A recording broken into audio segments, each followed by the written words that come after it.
राधे राधे दोस्तों, मैं अपने YouTube चैनल राधा रानी की भक्त में फिर से आपका एक बार स्वागत करती हूँ।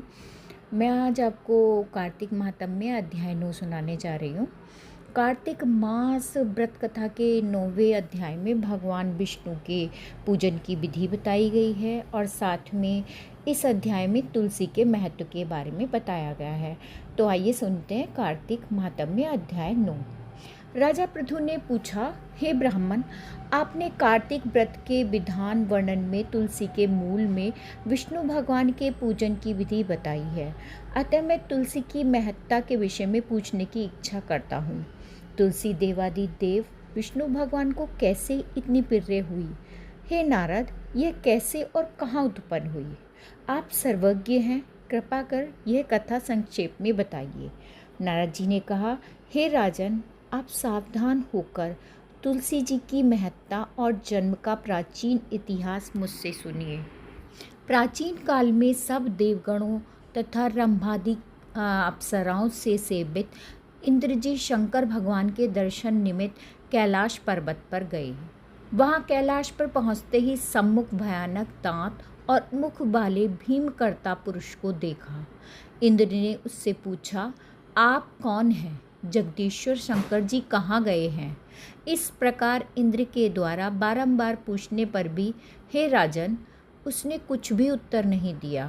तब वज्रधारी इंद्र क्रुद्ध हो उसे फटकारते हुए बोले कि मेरे बारंबार पूछने पर भी तुम कुछ उत्तर नहीं देते हो, अतः हे दुष्ट, तुमको वज्र से अभी मारता हूँ। इस समय कौन तेरा रक्षक है?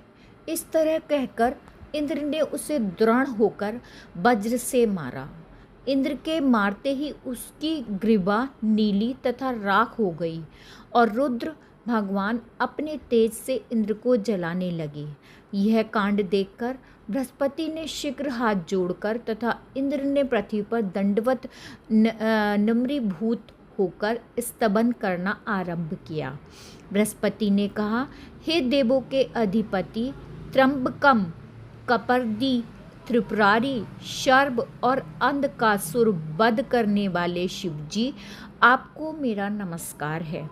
अदृश्य रहने वाले, अनेक आकृति धारण करने वाले शंभु, यज्ञ विध्वंसक, यज्ञ फल दाता, कालांतक, काले सर्प को धारण करने वाले, ब्रह्मा का शिरोच्छेदन करने वाले, ब्राह्मण के हितकारी, हे शिवजी, आपको नमस्कार है।